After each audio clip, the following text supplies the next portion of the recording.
It's Sunday, March 19, 2023. Welcome to The Weekend Show, where we take a deep dive into the news of the week. You can subscribe to my work and get exclusive access to bonus content, live Q&As, and more at patreon.com/5minutenews.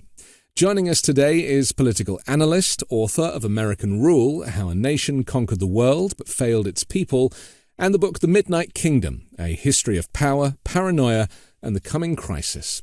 Jared Yates Sexton, welcome back to The Weekend Show. Thanks for having me. I see your book is behind you there, and I know this has been a labor of love, and I encourage everybody to go out and get a copy. I want to ask you, I want to look at kind of American political history, but certainly more recently how Donald Trump has been a disruptor and how America has changed post his presidency. And one of the conversations we have a lot on The Weekend Show, or one of the things I say a lot, which some people are a bit like, you know, how can you as a Brit kind of say that, is that maybe America is not the greatest country in the world anymore. And you know, I do think Americans struggle with that self-critique, and I want to look at that as well. So in the last few weeks, you know, we've, just to kind of bring us up to date, election fraud, misinformation, police brutality, healthcare profiteering, education being undermined, revisionist history of racism and misogyny being normalized, and trans rights and human rights and immigrants' rights and asylum seekers' rights and denial of climate change and an insurrectionist like Marjorie Taylor Greene standing in as the House Speaker. I mean, this is America right now. And so how do we qualify that, all of that stuff, and what people are suffering with America being the greatest country in the world? Well, I'll go ahead and say, I think you kind of put your finger right on it. I think as a Brit, you can kind of recognize what decline looks like when you see it. You know, what a duck sounds like when it quacks. I mean, we are currently watching the decline of the American empire, the decline of the so-called American century, which we were promised, by the way, was going to last forever. Which, the British Empire was going to last forever, and every one of these major world orders was going to last forever. I've started referring to it as the short American century, because what we're actually looking at is something that, you know, kind of took shape starting in the 1940s, and it's now reaching, if not its apex, its decline now in the 2020s. And I think a large part of what we're seeing is that America is having a really hard time wrapping its head around that decline. The idea that we're not on the upswing anymore, or as Ronald Reagan would have said, you know, it was morning in America. And we've reached a point where the entire structure of the American century, including globalism, you know, this sort of world structure that we saw that was created in the post-Soviet era, it's starting to decline. Almost like the tide rolling back out to the ocean. We're starting to watch this burgeoning Cold War with China that's taking place. And as a result, what are we seeing? We're all of a sudden seeing global trade being interrupted. We're talking in America about rebuilding the factories that we had sent, you know, to so-called second and third world countries.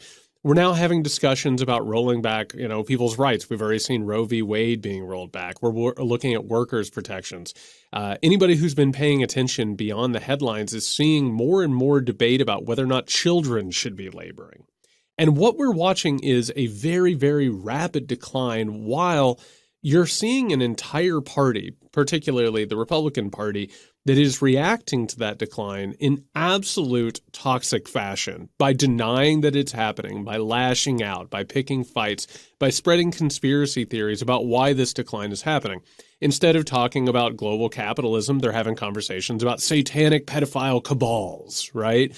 Around every corner, there's a shadowy conspiracy.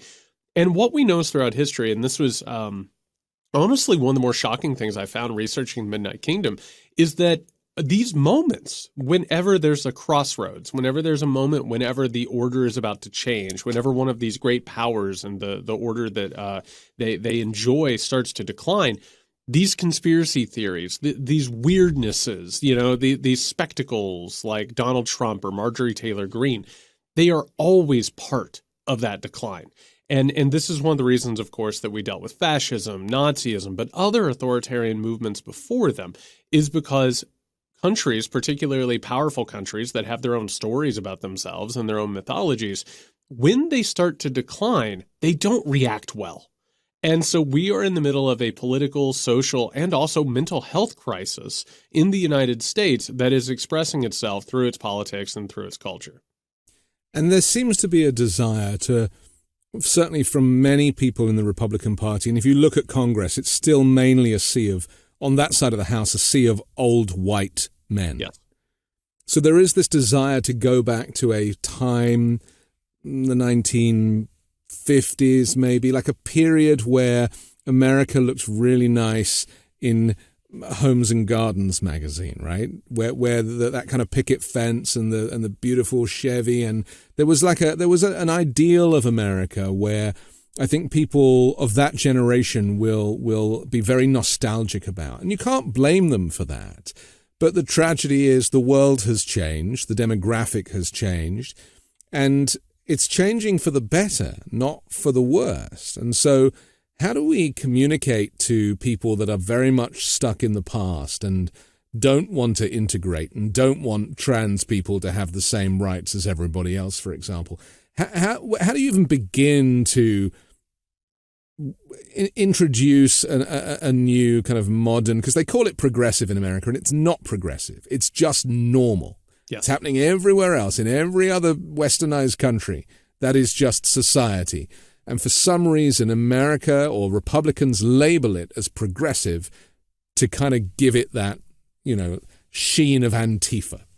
Yeah, and going back to when America was supposedly great, I think people with the skin tone that you and I have and the gender that you and I have, I mean, yeah, they had a great time. They had a great time back in that age. And that's part of the American mythology, which is one of the reasons why the Republican Party, including, Ron DeSantis and people who surround him, are going after education and history, right? Is because they're trying to maintain this fairy tale that things used to be so much better. Well, if you were looking at one of these suburbs, or if you were looking at the American existence in the 1950s, just out of frame were a lot of people who were going without, who were being oppressed, who were absolutely being destroyed by, the daily toil and oppression. What's happening at this point is that as America declines, and as, go ahead and put in the metaphor certain people have, the idea that the pie is shrinking, right? And the idea that like the availability of the American dream is starting to go away. But now all of a sudden you have ascendant classes and ascendant groups of people who are expecting to be treated fairly and equally. Those two things battle against each other left and right. I mean, if you're going to say that we should have a more equal society while resources are being, hoarded by people who have private space agencies, it reaches a point of conflict. And when you're looking at things like transgenderism, you're exactly right, because there is a generational aspect happening here. The reason why the Republican Party spotlights transgender people constantly, or what they call groomers, which is just their slur against gay people in the public space, it's because it's an easily accessible scapegoat, right?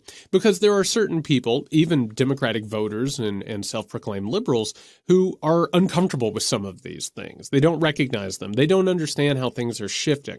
To go ahead and talk about how you open up the conversation, if you want to talk about baby boomers were the generation whose parents were upset that the men started, growing their hair out longer as they listened to the Beatles, and the women started requesting more rights, and they pushed back against those societal expectations. Now it happens that as they're older, they're being made uncomfortable by what the next generation is suddenly starting to do, and they're pushing things forward. I talk about this all the time.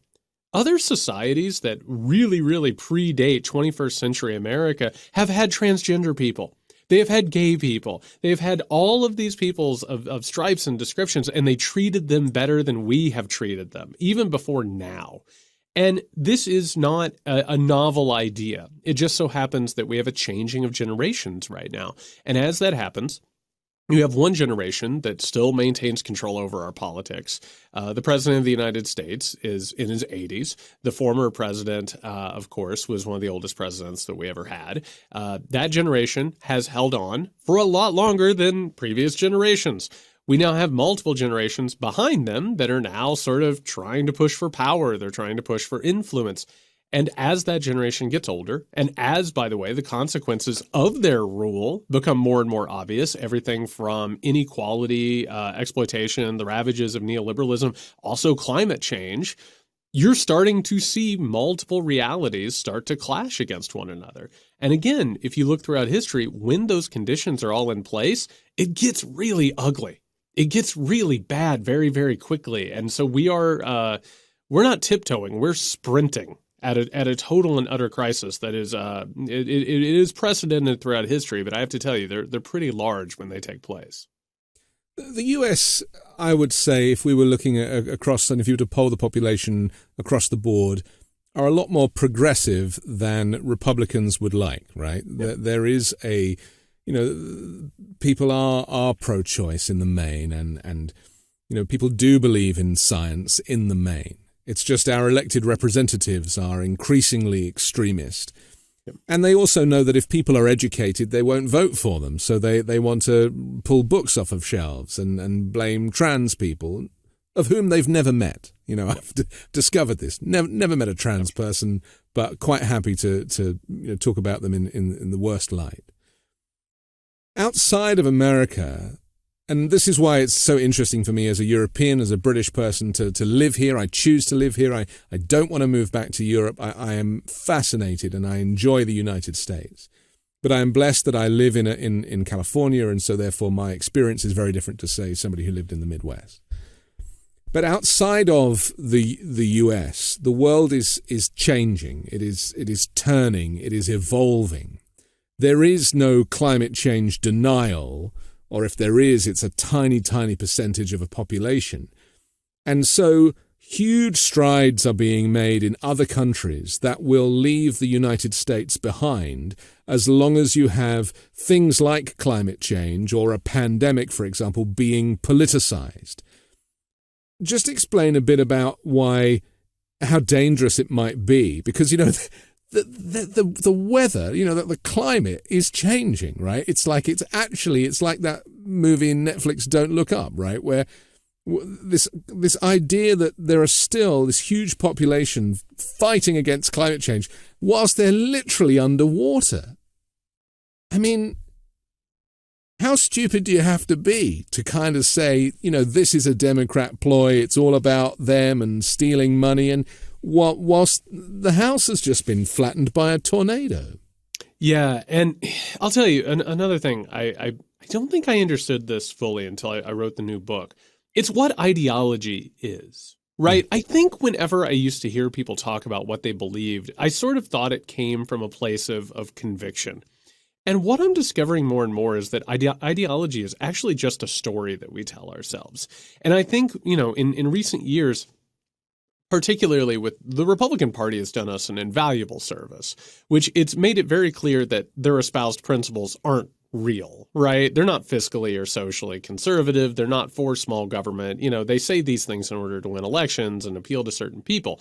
But these stories that they tell are actually almost lullabies. Like, if you turn on Fox News, what Fox News is actually doing is broadcasting to a group of people an alternate reality that makes them feel better about who they are and how they've arrived at the place where they are. The United States has a problem. The United States has a lion's share of a lot of the of climate change. Like, we have led this march. Number 2 in the world. Right, and that's currently. Yeah. The United States as a superpower is particularly reliant on industrialization.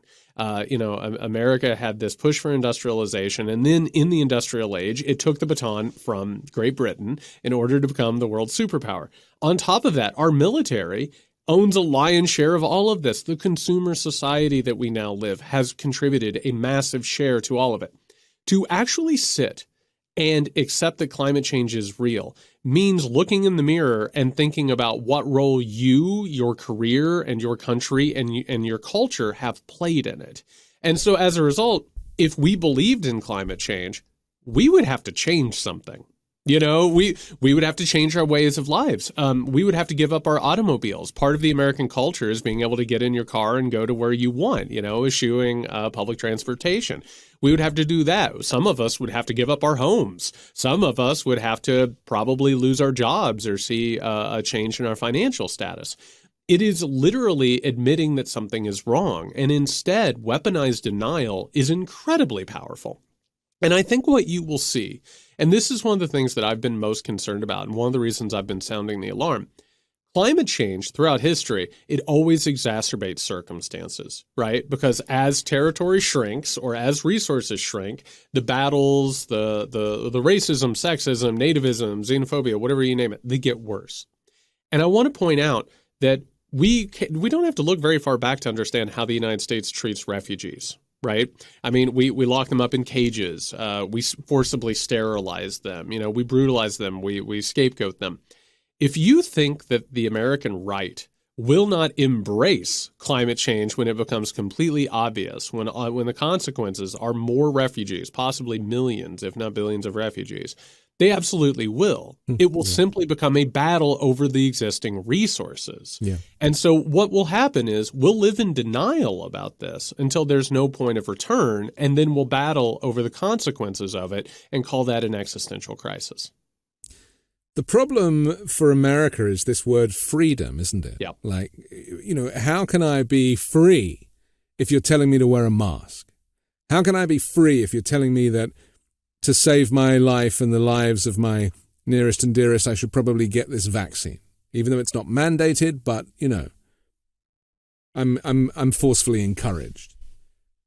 This idea of collective responsibility, it doesn't sit well with the Constitution, with this language about, First Amendment, free speech, and all of the things that have been weaponized recently. And so because I have a dreamy theory about climate change in America, about using the Defense Production Act and putting everybody to work, building wind turbines and solar panels, and covering the entire planet so it glistens with solar panels. I mean, you could switch all the energy over if you did something like that and be very prosperous and have every country get involved. It would be like one of those Armageddon-style movies, where it's like, let's bring Bruce Willis in and, we'll get this done. I mean, I can imagine, make a great film. But it really does not align with this idea of personal freedom. And, why should I get involved? Why should the government tell me what to do? Yeah, I've always told everybody, so I come from a really, really rural area of Indiana with my family were all factory workers. And by the way, the factories went away whenever free trade became a thing in the post-Soviet era. And next thing you know, manufacturing moved away from America's borders. I happen to think that we have an incredible opportunity right now. What we've seen over the past couple of years is that, we've pushed for manufacturing funds. We're suddenly going to start manufacturing computer chips here because we can't trust China to do it, right? We're going to reindustrialize. Down one road, that gets really bad because I have to tell you, when we industrialized, we put everybody in the factories, we worked them to death, and then basically paid them nothing, including children, and the elderly. They're trying to recreate that now. Like, that is the push, and to be frank, that is where the Republican Party is pushing things right now. But if you want to convince people of climate change, give them a job. Get them in a factory that produces wind turbines, that solar panels. Then all of a sudden, you're going to notice a lot of people who denied climate change, who suddenly have their material conditions linked to it, they're going to believe it in a hurry. One of the anecdotes I always like to tell is my old man was the type of guy who he watched Fox News every single day. Total climate denier, all of that stuff. But guess what? When he found out he could save money on gas by getting a Prius, he turned over a brand new leaf, and suddenly, like, his entire ideology shifted because he needed to create that story for himself. We are in a moment where America is going to change. That global order that we've talked about is starting to collapse. If we're going to invest money in things, we can invest money in things in an intelligent and strategic way. And we have to start overcoming a lot of these myths. And I got to tell you, the myth of individualism and the idea that we're not interdependent on each other, the pandemic showed us that wasn't true. right? The pandemic made that very, very clear in a non-metaphorical way very quickly. The anti-science stuff, the vaccine denial, all of that was an attempt to keep that at bay. By the way, funded by the same people who go after labor unions and any sort of a solidarity movement that might interrupt their power. We do, though, need a sea change in how we talk about this stuff and how we strategize this stuff. And so far, the Democratic Party has not shown an appetite for that.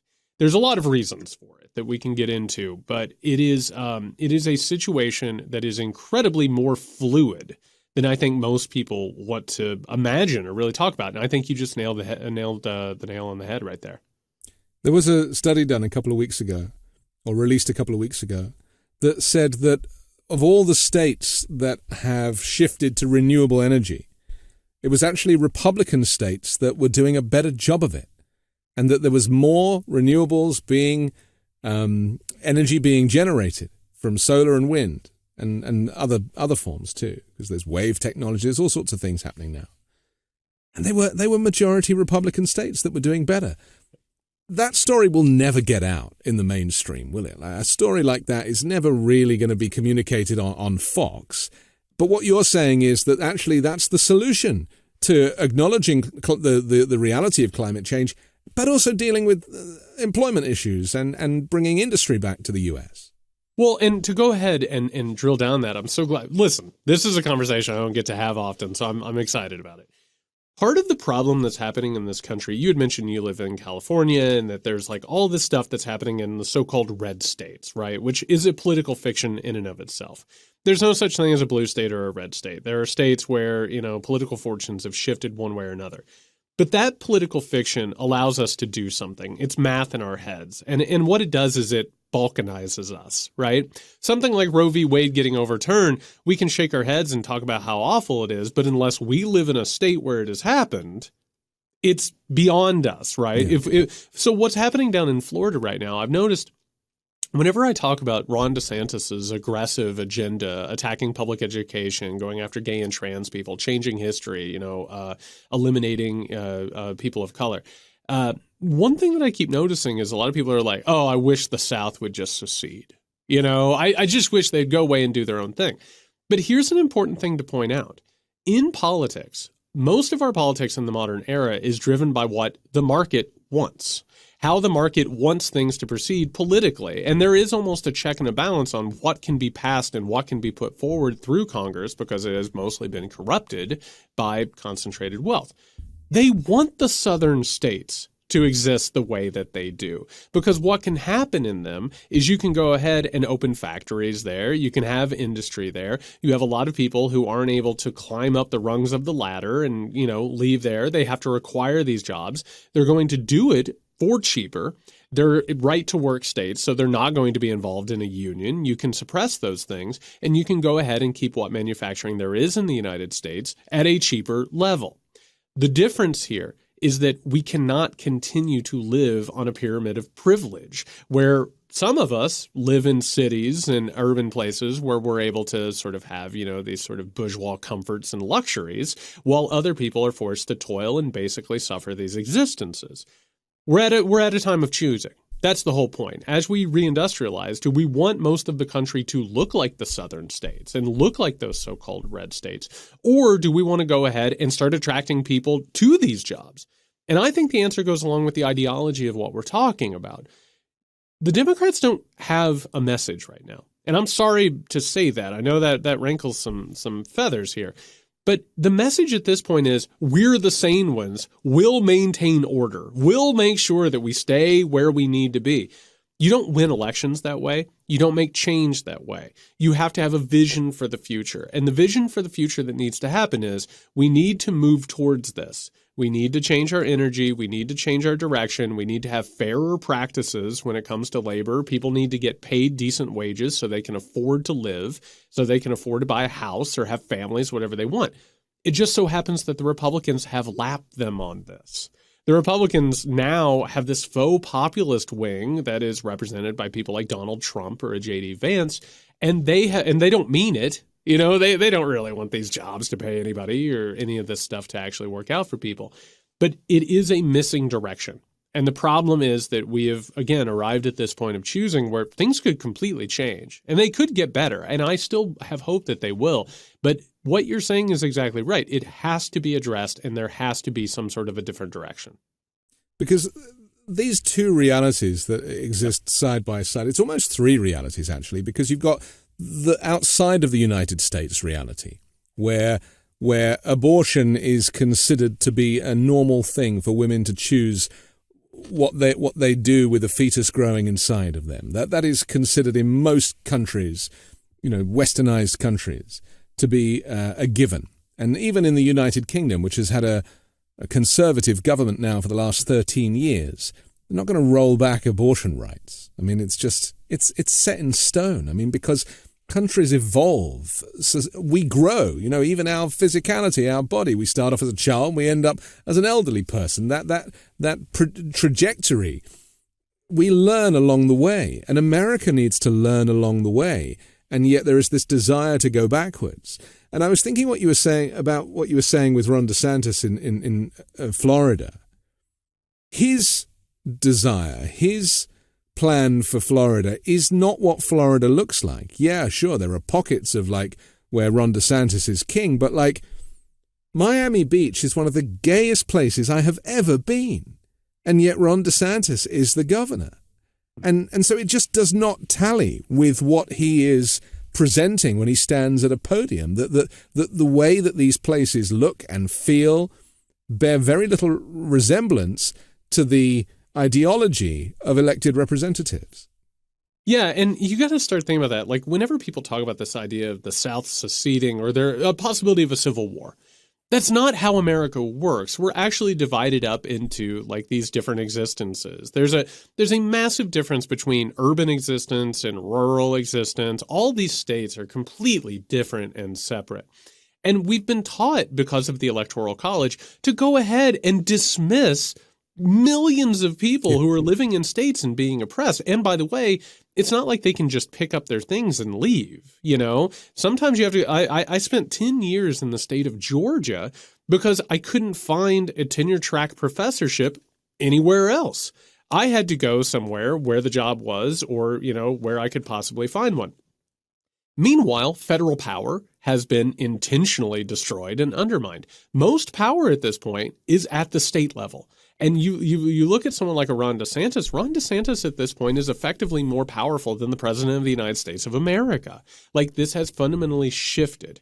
And you'll notice the Roe v. Wade thing is such a weird thing because people thought for the longest time there's no way possible that this could possibly be gotten rid of. I mean, Ronald Reagan himself just said constantly, we'll never get rid of that. I mean, that's insane. Because of evolution, social evolution, cultural evolution. Yeah. But what has happened is that effective balkanization is that we have gotten to the point where within the United States of America, the pain has been moved around. Right. So you have the heartland, you have the South, you have these pockets of the country where, by the way, most of the Electoral College exists. This is one of the only reasons that a Republican could possibly ever win the presidency or that they could ever have control over the House. They are historically unpopular, except for they have figured out these minoritarian systems allow them to control certain things while they've stolen a Supreme Court. So you go ahead and you get rid of Roe v. Wade, and it does a couple of things. One, it solves a problem in the United States, and it's not a coincidence that Roe v. Wade became vulnerable after our population started to decline, right? That all of a sudden you're going to have a bunch of forced births in order to start knocking the population up a little bit because you have to have sustained growth. Well, you could go ahead and knock the population up by, I don't know, making it affordable to have a family, right? Or to do it, with a job, which it's not affordable anymore. It's been made unattainable. But they're going to go ahead and force that. And what comes with that, and this is what I'm most concerned about, is we're looking for a new direction in this country. We're desperate for it. The old idea that we had talked about earlier, that American fairy tale, that illusion is flickering. So we have a choice. The choice is either we appreciate egalitarian living, all of a sudden interdependent. Maybe we have to give up some of our material conditions and our power, but we could have better lives. We're not going to destroy ourselves by working constantly. We're not going to be alone and miserable because wealth doesn't actually fix much, Or The new alternative is an evangelical white Christian nationalist idea that looks a little bit like Reaganism on steroids, that we would have a conservative bent. And I got to tell you, there are a lot of people right now, they're tired of culture wars. They're tired of constant trench warfare between the Republican and Democratic Party. And even some of the people who, would put up Black Lives Matter signs, or they would say, in this house we believe in science, a lot of them are looking for things to stop. They're like going back to the transgender question. They're afraid that their kids are going to be different, or they'll come home saying things that make them uncomfortable. And as a result, someone like a Ron DeSantis, who seems he is more competent than Donald Trump. He's also being normalized everywhere from the New York Times to the Washington Post to CNN and NBC. He hasn't even announced, and yet people have already cast him as the future president. I mean, it's very dangerous, isn't it? It's very dangerous. And the really frightening thing at the heart of this is that people have a normalcy bias. They think that today will last forever, and that's just how it's going to happen. America is on the brink of a real conservative turn. It's already starting. We can already feel it. And the question is, are people going to go ahead and sacrifice people that they don't know, including in the South, transgender people, gay people, people of color, and women that they don't know? Are they going to do that, or are they going to realize the interdependence that you and I are talking about and calling for? We are required in a civilized society to join in, right? To make an effort, to be part of a community, and that community needs to extend its arms to other communities, to kind of intergenerationally. And we know that kind of model of the kibbutz is actually a far healthier way of humans living off the fat of the land. You share the car rather than having 20 cars. You feed everybody at once. You make the people work the land, and you it's not so reliant on currency or remuneration. It's about living a prosperous life. It's so thrilling to know that kind of lifestyle is still going on. I mean, the weird thing is, we look to communities that do that, say the Amish people, for example, and we criticize them. Oh, they're weird, they're strange. What are they? And it's like they're actually kind of living a very traditional life, albeit with some caveats, which we don't have time for.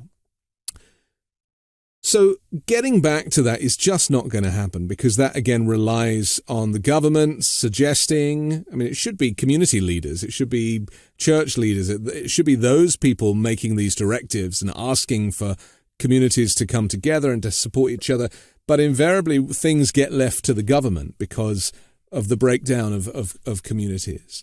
So how do we cross that Rubicon of what used to, because the churches used to basically run, and in some places, rural places, churches do have a lot more responsibility. But outside of that, and maintaining a separation of church and state, how do we get that traditional community relations to exist in a very high-tech kind of Elon Musk future with this kind of climate crisis looming? Well, so and by the way, I think what you're talking about is the crucial dilemma of the moment. And I want to go ahead and I want to talk about, I'm even going to use the word, it'll make some hair stand up with some people. I want to talk about the idea of spirituality. And I don't mean religion. And it can be religion. It can be whatever you want. But I want to talk about belief or faith, right? And when I talk about that, I'm talking about a purely secular faith in other people. That has been intentionally destroyed. And what happened after, again, it was during the Cold War and then after the Cold War, this ideology called neoliberalism became the consensus in the world. Some people know it as Reaganism, but it became the consensus between the Democratic and the Republican Party for decades. And basically the entire idea was that you unleash the markets, you get rid of regulation, you shouldn't have programs that take care of people, big fish eats little fish world where greed is everything, greed is good, Donald Trump can become president of the United States of America. Going back to what I said, I think you look at someone like a Donald Trump, you look at someone like an Elon Musk, and what you realize is that this country is being harassed and abused by men who have everything. They have all the money that they could ever want, and they want more. They have all the power they could ever want, and they want more power. The truth is that neoliberal worldview, it's empty. There's nothing real behind it, right? It's a complete fantasy. And as most of us are starting to realize that the American dream has effectively not just stopped, but reversed, all of a sudden we're starting to ask questions, which is, what should matter, right? And I think the pandemic gave us a jolt there. We started to realize, like, something doesn't feel right here. Our lives don't necessarily feel right. We are desperate for meaning. And this is a meaningless society, more or less, right? And I don't just mean secular. I mean, we've lost faith in one another. Communities have stopped knowing one another. The atomization of life is what leads to conspiracy theories. And what I found looking at history is that every time that happens, these conspiracy theories take advantage of the fact that we don't trust one another. And then they're effectively weaponized by the wealthy and the powerful to basically say, hey, look at that Jewish person over there. Look at that person of color over there. Look at the transgender or gay person. They're responsible. The problem at this point is that we do have an alternative at this point. It's white Christian nationalism, right? We'll have a giant religious revival. You got to take the country back from satanic pedophiles. We'll go in there, we'll get rid of them, and we'll bring in good old-fashioned authoritarianism, which, by the way, is exactly how fascism took place in the early 20th century, right? Is when people didn't have meaning, and they were like, hey, put on an armband. I promise you there's meaning, right? Yeah. What we actually need at this point is we need to rediscover one another. We need to realize that if we don't work together, we become vulnerable, and it's absolutely impossible for us to continue forward. Some people now might say, we can go ahead and let, them, maybe if we give up the gays or the transgender people, maybe they'll stop there. They don't. Maybe we'll feel better about ourselves. Maybe we'll feel better about ourselves and we can get involved in this other thing. Yeah. It is all about repairing the destruction that neoliberalism has caused. It's about realizing that power lies at the community level. And I keep saying the natural leaders are the people who have done without the resources of the government, who have been there for the hungry, for the unhoused, the people who were there whenever, a hurricane hits New Orleans and the government doesn't help anybody, right? That self-sufficiency and interdependence, I think, is what's going to restore that article of faith, that article of spirituality. And we have to stop being paranoid about one another and trusting one another and finding ourselves in one another. And I think that's beginning to happen. I think we're seeing that with the rise of labor actions, with solidarity. You're seeing young people who have no training in labor organizing they're beating, everyone from Apple to Starbucks to Amazon. And as you find that, you start to gain a momentum from it. I think we're going to watch a clash in terms of those dueling new meanings. And I think that's what's going to define things going forward. But that to me is the only way that we right this ship.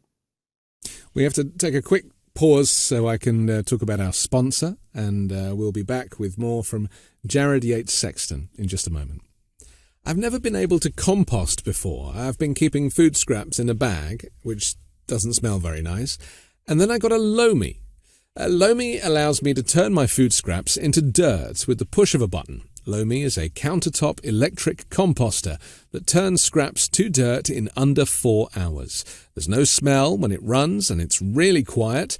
And thanks to LOMI, I have way less garbage each week. That means it's not going to landfill and producing methane. Instead, I turn my waste into nutrient-rich dirt that I can feed to my plants. I feel so great knowing that I'm composting and creating soil instead of waste, that I basically now have a limitless supply of dirt for my garden. If you want to start making a positive environmental impact, or just make cleanup after dinner that much easier, LOMI is perfect for you. Head to lomi.com/weekend and use the promo code WEEKEND to get $50 off your LOMI. That's $50 off when you head to lomi.com/weekend and use promo code WEEKEND at checkout. Food waste is gross. Let LOMI save you a cold trip out to the garbage can. It's The Weekend Show. I'm Anthony Davis, and we're joined by Jared Yates Sexton. A word that we don't really use in the modern vernacular anymore, but meant everything to everybody just a couple of hundred years ago, is agriculture. I don't even hear people say it because people have no reason to use that word. people have no reason to think about where their food comes from because we have this kind of perpetual deliveries being made and imports and goodness knows what, intensive farming and everything else. But, in the early days of the pandemic, when there wasn't much food on the shelves or supplies, or you couldn't get diapers and stuff like that, there was a moment where I think people realized it kind of felt like the end of the world, a bit like when on 9/11, people started to think differently in those hours after the towers got hit by the planes. It would be awful to have to rely on a national tragedy to make people wake up to the fact that food will not always be plentiful and that to maintain the luxuries that we have now, because we've never been this well off, arguably. It's taking life for granted and the luxuries that we enjoy. It could be very short-lived unless we wake up, right? Well, the deal that we were given with the rise of neoliberalism, and it was a deal that nobody said to us, right? But it was always implied. It was that, not much is going to change. There's not going to be much room because one of the main antagonists of neoliberalism is democracy. And basically, whenever we came up with this global system, it was like, you know what? Regular people cannot be trusted to understand what's going on. We can't have a lot of change in governments. The market's too important. The economy's too important. This global order is too important. And the deal was, hey, give up some of your sovereignty, give up some of your sort of existence, and I promise you will get cheap goods, and you'll be able to get whatever you want whenever you want it. And for a while, that was true, right? Like America was at the top of this pyramid and everybody else made all the things. I'm sitting here looking at my iPhone. It's one of the most miraculous inventions in humankind. And the only reason that I could ever afford to have it is because resources were absolutely stripped from so-called lesser countries. People of lesser countries were made to work for cents on the dollar. And as a result, I was able to get this for the cheap and amuse myself watching videos of, dogs and cats.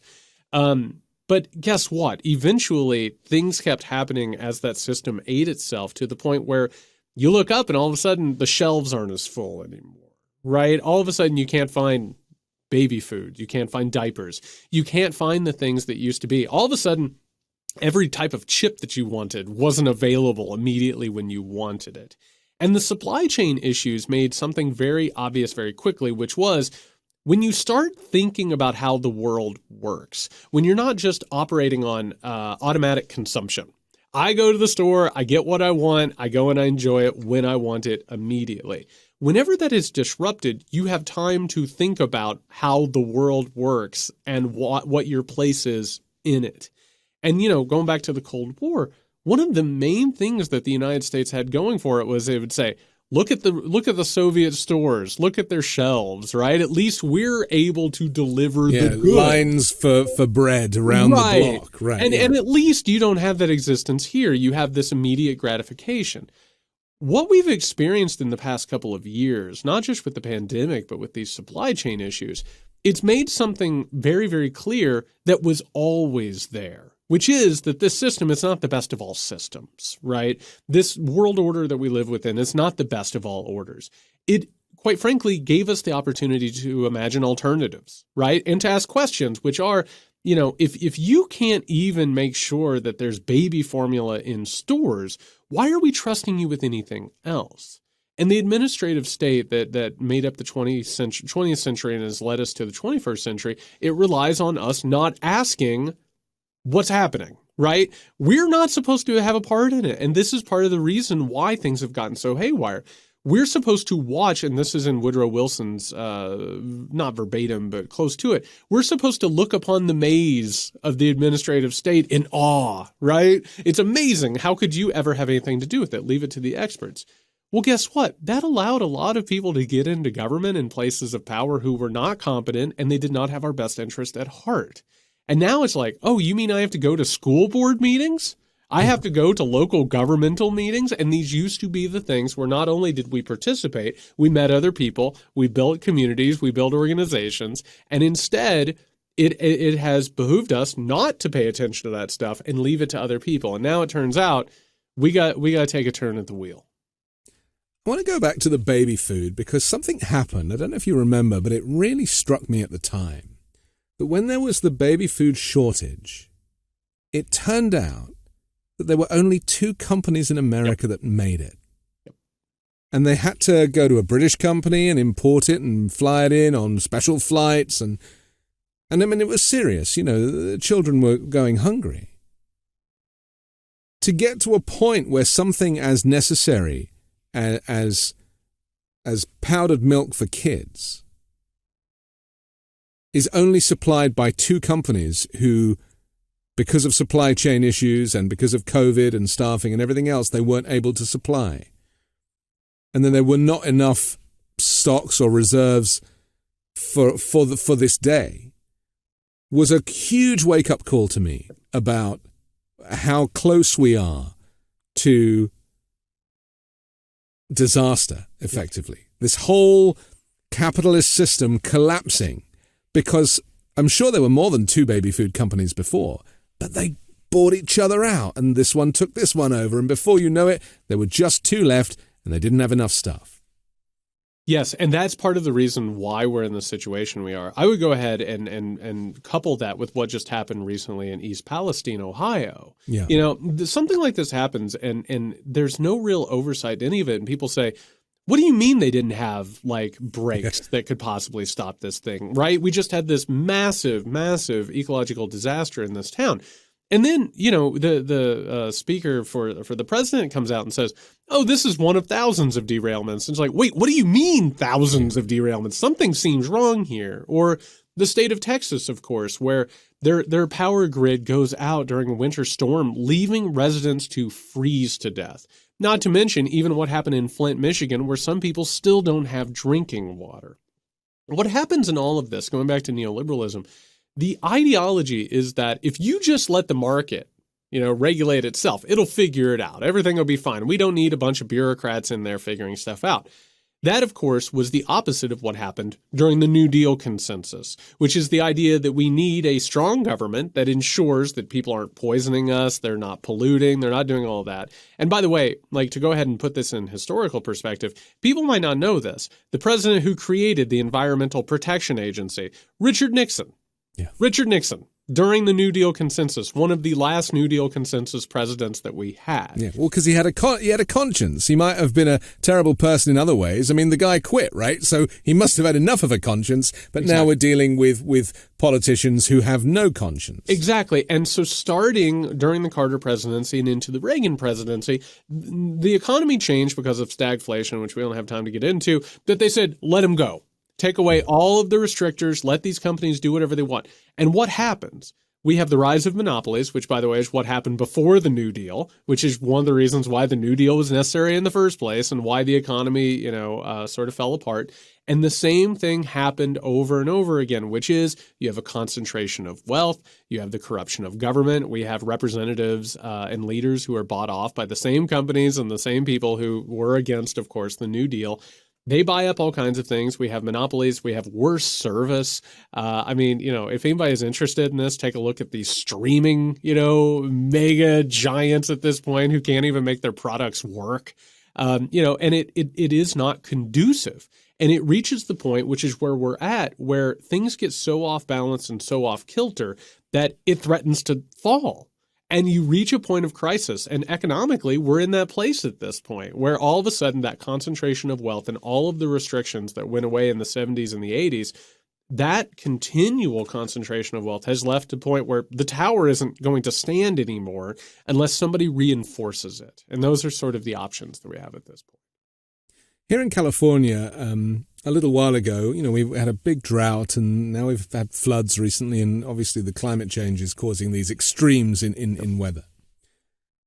Gavin Newsom, the governor, he recommended, didn't insist, but he recommended, like you do with a hosepipe ban when there's a drought, don't water your lawn.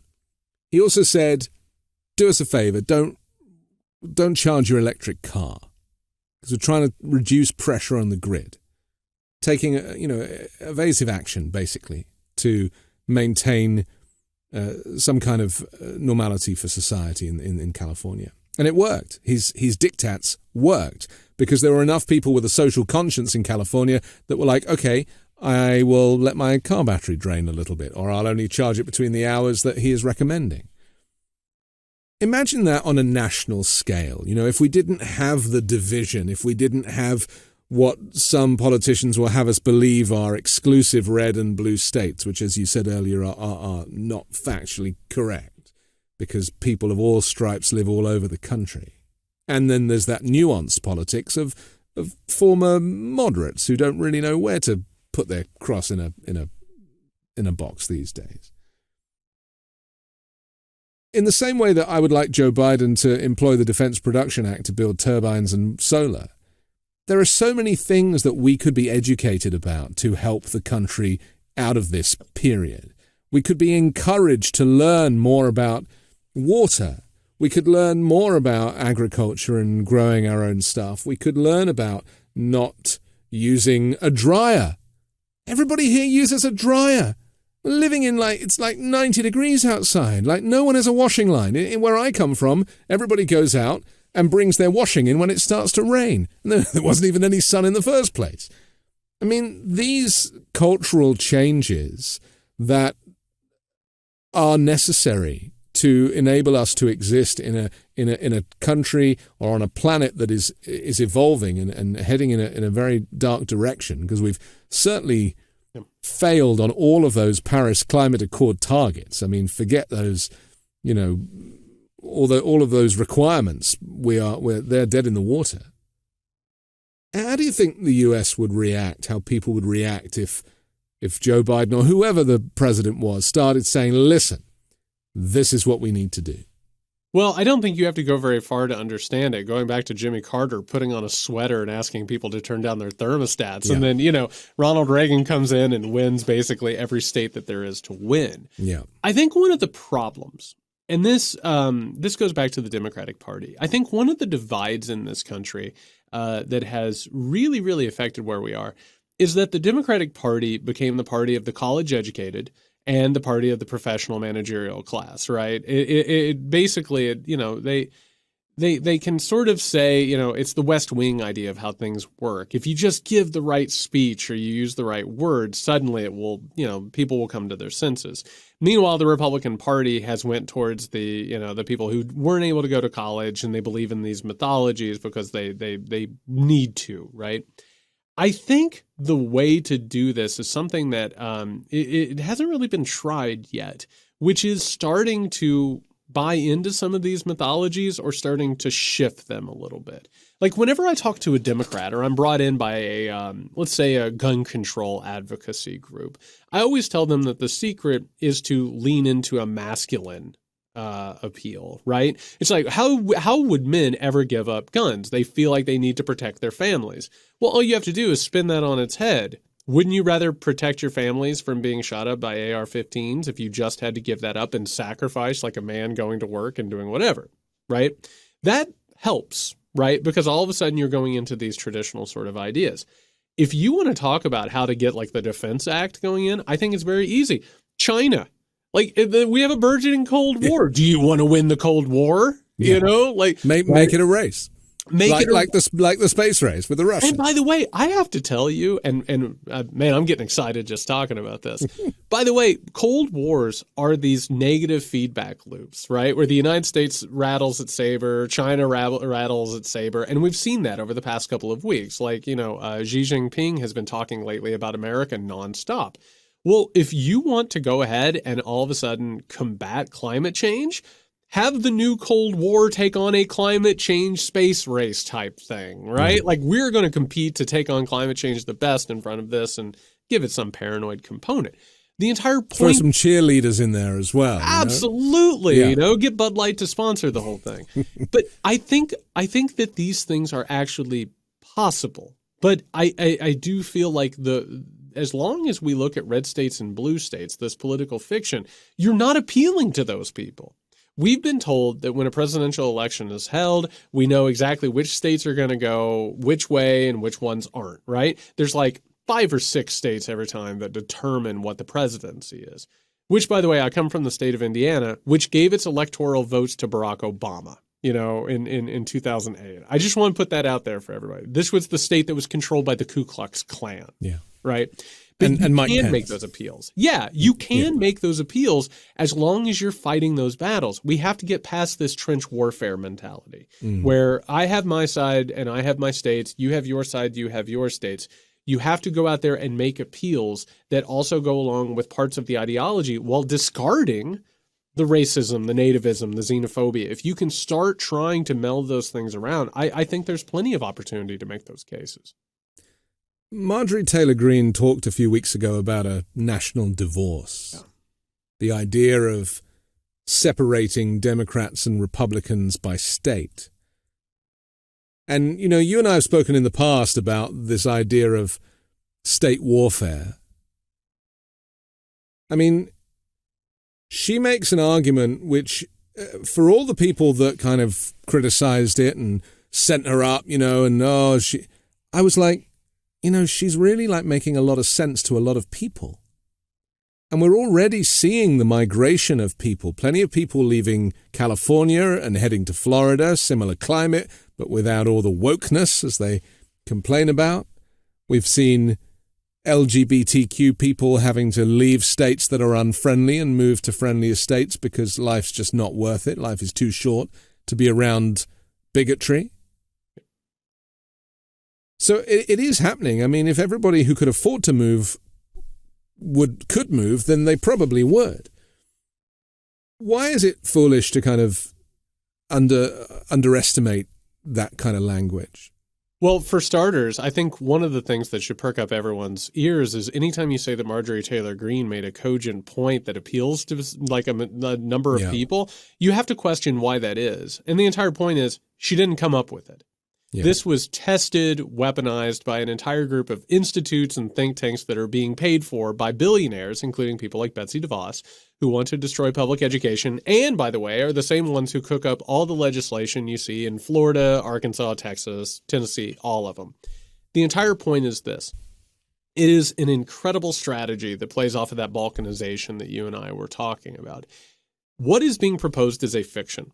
The idea is that if I live in a blue state and you live in a red state, let's just retire to our separate corners. You can go ahead and oppress people. You can take away all of this stuff. But here is the trump card that's hiding in the middle of all of this, the Supreme Court. And one of the things that is happening in all of these states is the legislation, whether it's Florida, Texas, Georgia, whatever it is, they are preparing traps so that cases will move up to the Supreme Court. Yeah. So the Supreme Court can go ahead, because people forget this, we do live in a Republican federalized environment, right? The Supreme Court, which has been stolen, absolutely figures out the differences between the states. They're what is there to mediate. This stuff is going to go federal in a hurry. But what they have figured out, these billionaires have figured out, is that these so-called red states are wonderful laboratories. You can figure out what works, what wins elections, what you can go ahead and get passed, how, attacks on everything, again, from public education to bodily autonomy for women. That stuff is not going to stay in those red states, right? Because that is a fiction. We are all interconnected. The question at this point is how quickly can they take those laboratories and then spread them on the national level? But it has an equivalency in the virtual space, and that is Truth Social compared to Twitter, right? Yep. Because you take all of the aggression and the racism, the xenophobia and the homophobia off of Twitter and they all go and join Truth Social, there's no one to argue with. Yep. And that is why, Truth Social and it's there are others, this is not, the show is not sponsored by Truth Social in any means, but the echo chamber, they're only going to enjoy that volley if there is someone to volley with. Yes. And if you want to start segregating states and all of the gay people move out of Florida, you're going to have nobody to be an authoritarian over anymore. And they won't enjoy that. It's almost like the game is more important to them than the solution. Yeah, and by the way, I'm glad you brought up the Twitter and Truth Social thing. One of the things that's happened in the past couple of years, which is really important, is we've actually seen parallel economies created in all of this, right? When people talk about being canceled, it means that they're being boycotted by a certain group with ideologies, right? You said something which was offensive or sexist or racist. Now I'm not going to buy your products. Well, guess what? An entirely new economy has popped up in which, oh, you said something sexist or racist and homophobic, I'll buy your products, right?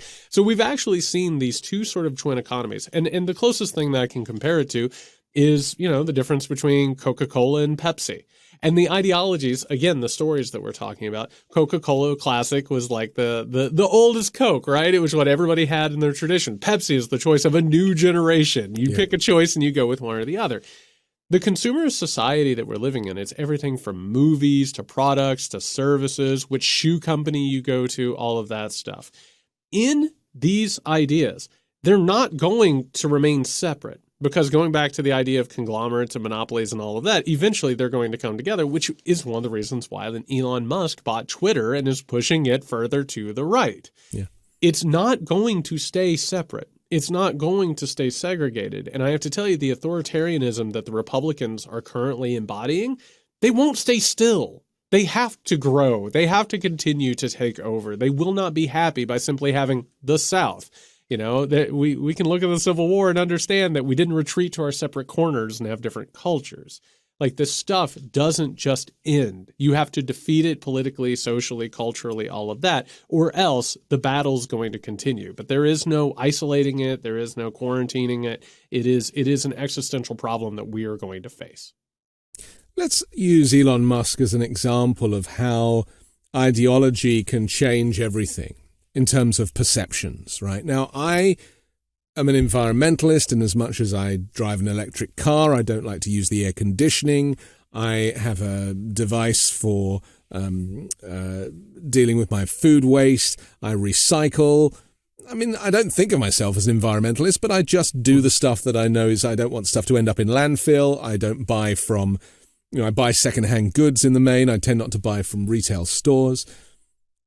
I buy from a farmer's market, that type of stuff, right? I'm just trying to be a good citizen. Whether it has any effect on the global issues, I have no idea, but we can all just try and do our best.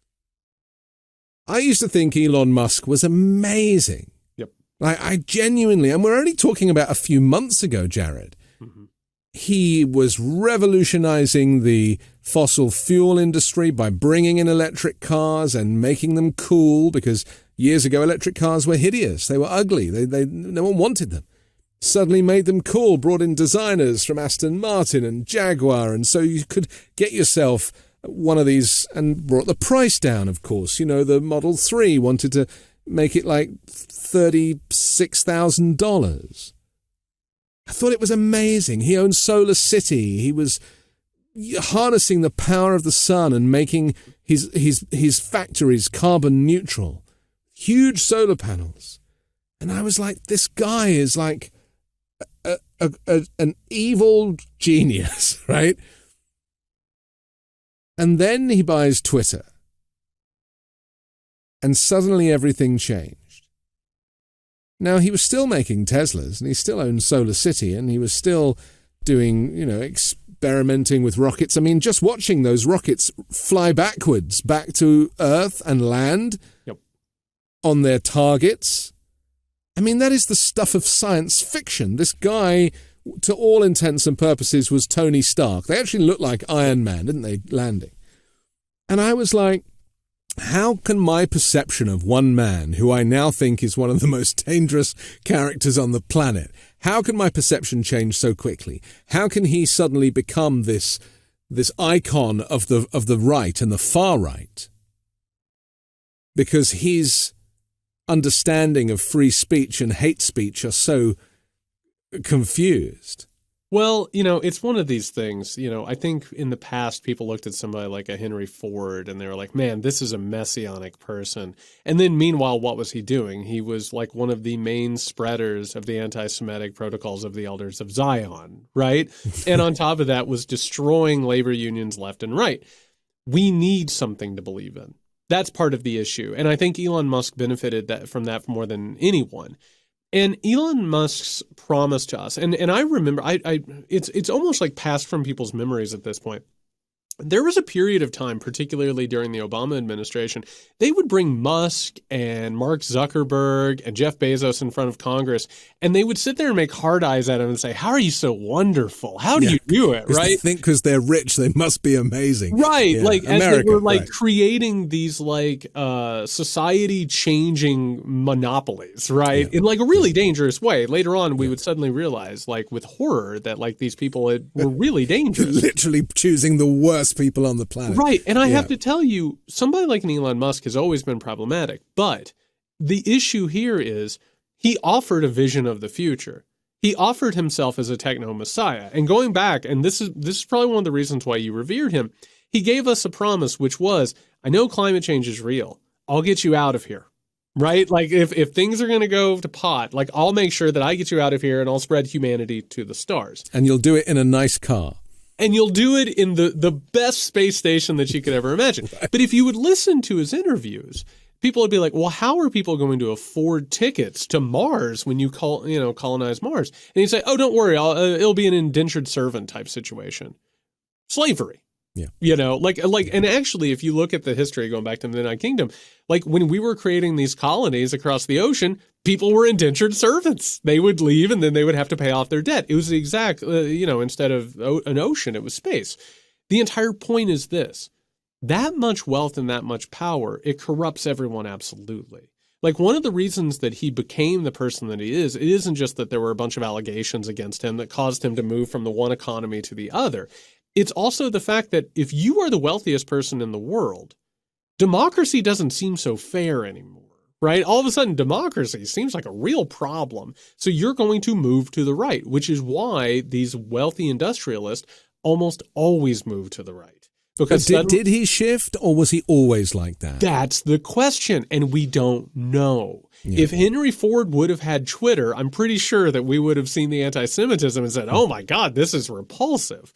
It's the fact that all of a sudden he became a more public figure. Right. When he wasn't the public figure, he allowed us to project on him what we wanted from him. But he probably was this person since the very beginning. We have to finish, but I am always thrilled to have these conversations with you, and hopefully we'll get another chance again. And I encourage everyone to go out and buy The Midnight Kingdom and just to learn about what neoliberalism means. I can't even say it, let alone know what it means. So there we are. Jared Yates Sexton, thank you for joining me. Well, thank you so much, Anthony. Always my pleasure. I'm Anthony Davis. Don't forget to subscribe to The Weekend Show on YouTube or as an audio podcast. And there's patreon.com/5Minute News for exclusive Patreon-only videos, bonus content, live Q&A for members. So subscribe there for some exclusive access. Join me next week with a brand new special guest and 3 more factual news stories to discuss on the 5 Minute News Weekend Show with Midas Touch.